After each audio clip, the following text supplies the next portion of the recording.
Bismillahirrahmanirrahim. Assalamualaikum warahmatullahi wabarakatuh. Inna hamdanillah nahmaduhu wa nasta'inuhu wa nastaghfiruh wa na'udzu billahi min syururi anfusina wa min sayyiati a'malina mahdihillahu fala mudhillalah wa may yudlilhu fala hadiyalah. Asyhadu an la ilaha illallah wa asyhadu anna Muhammadan abduhu wa rasuluhu alladzi la nabiyya ba'dah. Pertama-tama marilah kita panjatkan puji dan syukur kita atas kehadirat Allah Subhanahu wa taala, atas rahmat dan karunia-Nya kita bisa belajar bersama dengan keadaan insyaallah sehat walafiat.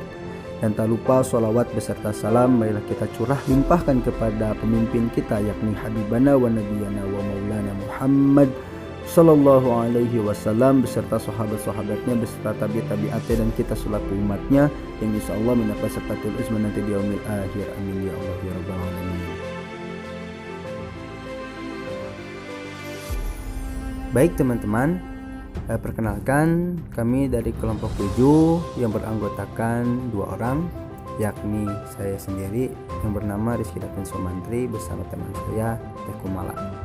Di sini kami akan mempresentasikan mengenai eksistensi dan peran madrasah dalam pendidikan Islam. Tugas ini berada pada mata kuliah Kapita Selekta Pendidikan.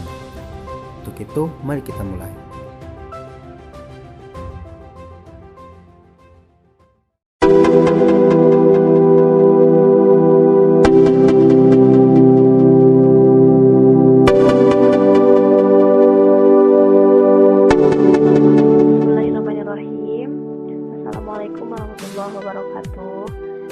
Saya Komala dari kelompok 7. Insya Allah akan mempresentasikan atau menjelaskan sedikit beberapa poin, yaitu yang pertama ada poin sejarah perjalanan madrasah di Indonesia, dan yang kedua eksistensi madrasah versus sekolah-sekolah umum.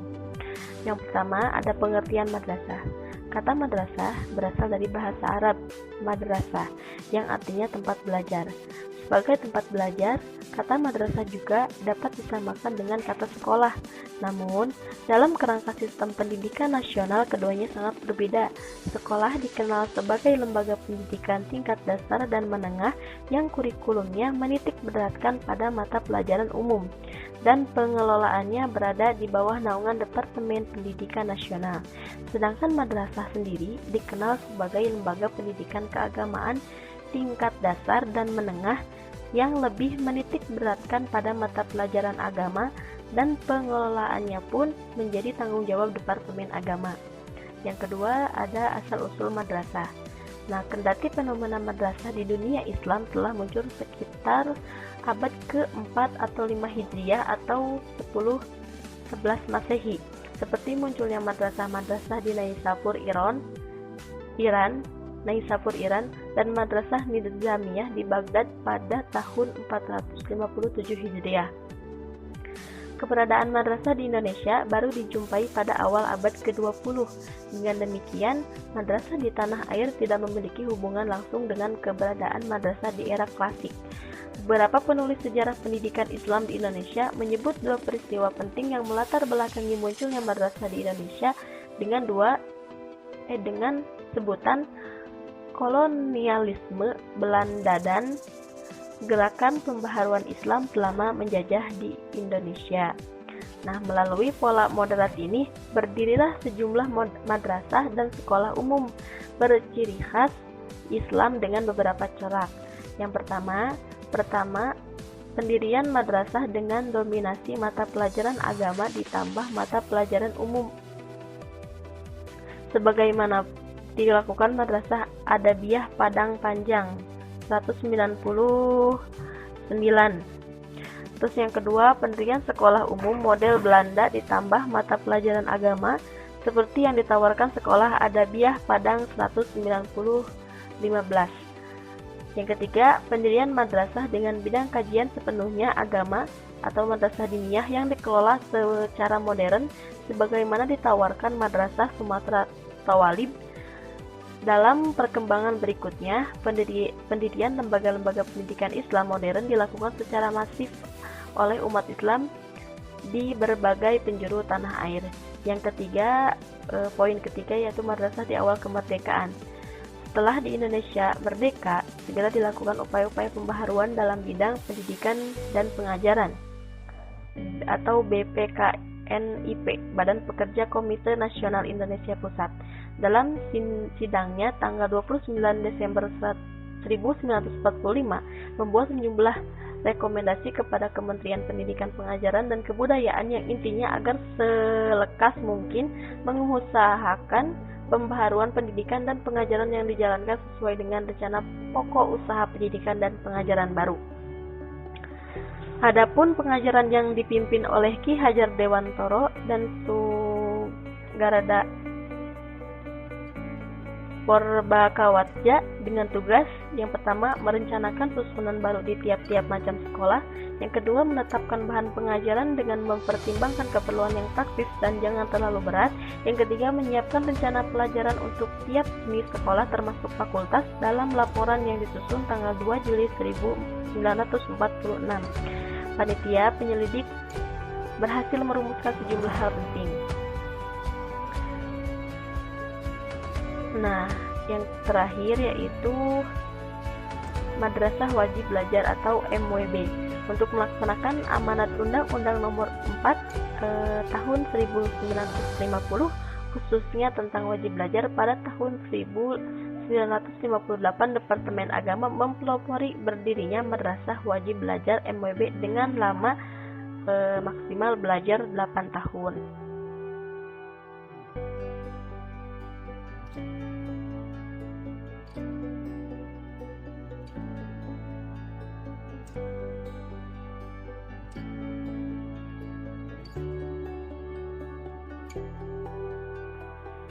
Selanjutnya yaitu eksistensi madrasah versus sekolah-sekolah umum. Di sini ada beberapa poin. Yang pertama yaitu hakikat dan tujuan pendidikan Islam, di mana pendidikan nasional kegiatan pendidikan Islam ini adalah sebagai wujud aktivitas kemasyarakatan yang merupakan suatu realitas sehari-hari. Kegiatan pendidikan ini juga merupakan kegiatan antar generasi, artinya orang yang terlibat di dalamnya itu adalah generasi tua dan generasi muda dalam rangka untuk memotivasi yang muda menjadi warga masyarakat. Lebih dari itu, pendidikan adalah merupakan kegiatan yang terprogram untuk mempertinggi dan meningkatkan taraf kehidupan warga masyarakat agar lebih baik lagi ke depannya. Nah, adapun beberapa elemen-elemen esensial yang ada di dalam suatu proses pendidikan formal yang merupakan suatu kesatuan komplementer dan bekerja secara simultan untuk menjamin pelaksanaan dan terjaminnya tujuan pendidikan. Ada beberapa poin. Yang pertama, subjek atau siswa, kemudian pendidik, dan yang ketiga alat, yang keempat kurikulum, dan metode dan lingkungan. Subjek didik siswa. Subjek didik siswa itu ya ini untuk menjamin terlaksananya dan tercapainya suatu tujuan pendidikan, yaitu yang pertama harus ada peserta didiknya dulu, harus ada siswanya dulu. Nah, yang kedua pendidik.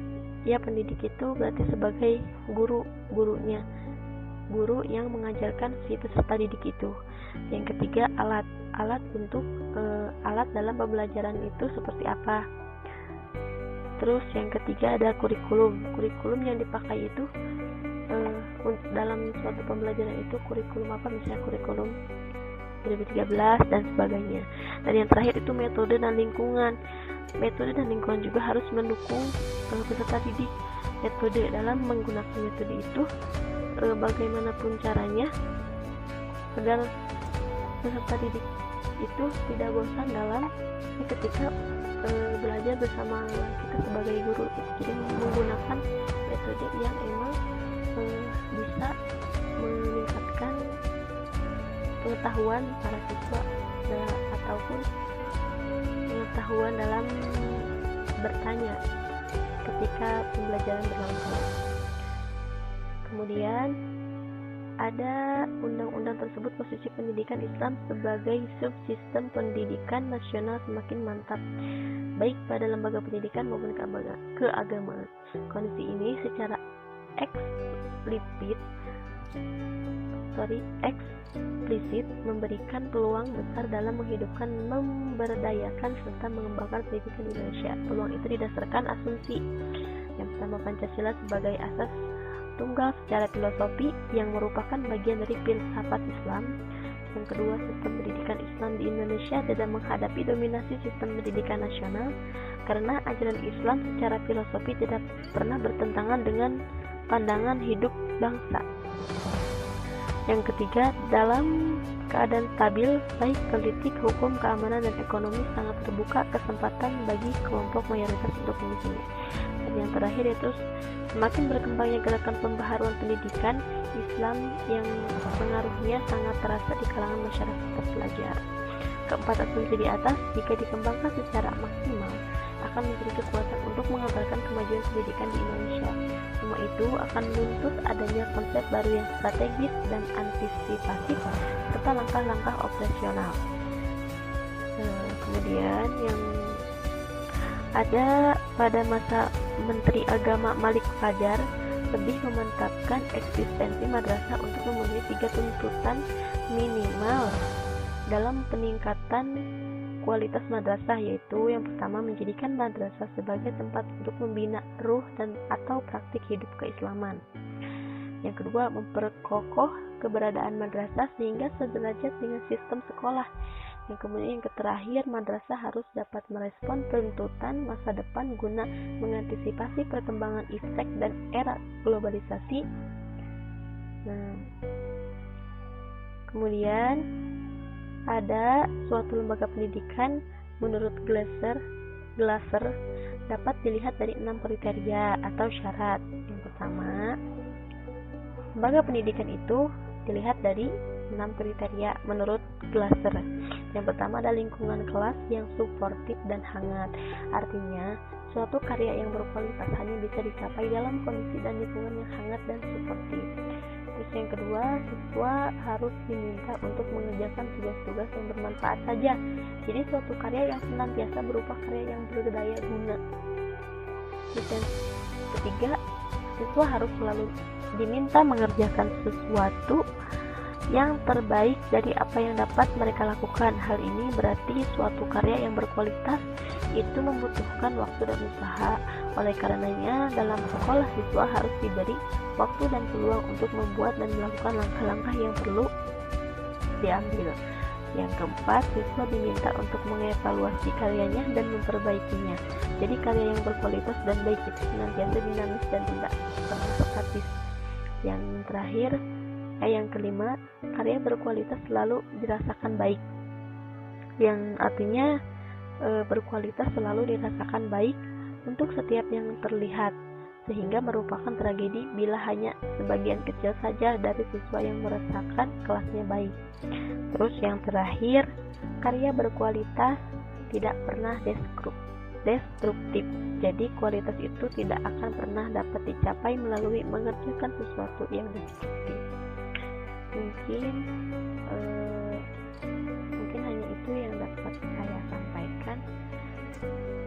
Selanjutnya akan dibahas oleh saudara Rizky Davin Somantri. Terima kasih. Wassalamualaikum warahmatullahi wabarakatuh.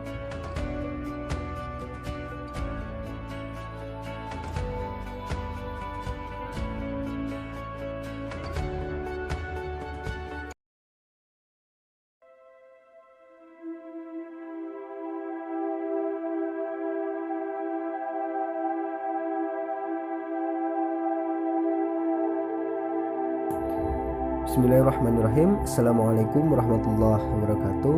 Di sini saya Rizky Davin Somantri akan menjelaskan mengenai peran madrasah dalam pembangunan bangsa. Latar belakang kehadiran madrasah sebagai lembaga pendidikan Islam antara lain yang pertama, sebagai manifestasi dan realisasi pembaharuan sistem pendidikan Islam. Dan yang kedua, sebagai usaha penyempurna terhadap sistem tren di mana lulusannya kelak mendapat kesempatan yang sama dengan sekolah pada umumnya dan mendapat pengakuan dari masyarakat. Dan yang ketiga, upaya menjembatani sistem pendidikan tradisional yang selama ini dilakukan oleh para pesantren dengan sistem pendidikan modern. Seperti kita tahu bahwasanya madrasah merupakan lembaga pendidikan Islam yang menjadi cermin bagi umat Islam. Fungsi dan tugasnya adalah merealisasikan cita-cita umat Islam yang menginginkan anak mereka untuk dididik menjadi manusia yang beriman dan berilmu pengetahuan. Tuntutan masyarakat tersebut telah dijawab oleh madrasah dengan melakukan upaya modernisasi dalam segala hal, mulai membenahi diri dan melakukan perubahan-perubahan di sisi profesionalisme, manajemen, fasilitas maupun struktur kurikulum.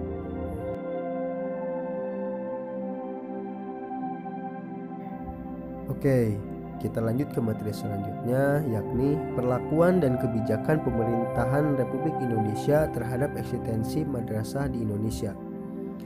Upaya pertama Kementerian Agama dalam melakukan pembinaan terhadap keberadaan madrasah adalah memberikan asupan dan bantuan berupa pengadaan sarana dan prasarana serta biaya administrasi dan operasional sebagaimana yang tertulis dalam Menteri Agama nomor 1 tahun 1946, di mana regulasi tersebut diterangkan agar madrasah juga mengajarkan pengetahuan umum sedikitnya 1-3 jam dari jumlah jam pembelajaran yang dilaksanakan.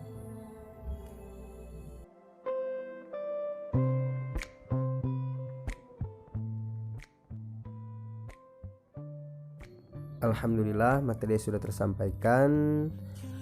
Kelompok 7 pamit undur diri. Mohon maaf bila banyak kekurangan yang kami sampaikan. Wallahumma fiq ila aqwamit thariq. Wassalamualaikum warahmatullahi wabarakatuh. Stick by my side even when the world is giving in. Oh, don't you worry, I'll be there whenever you want me. I need somebody who can love me at my worst.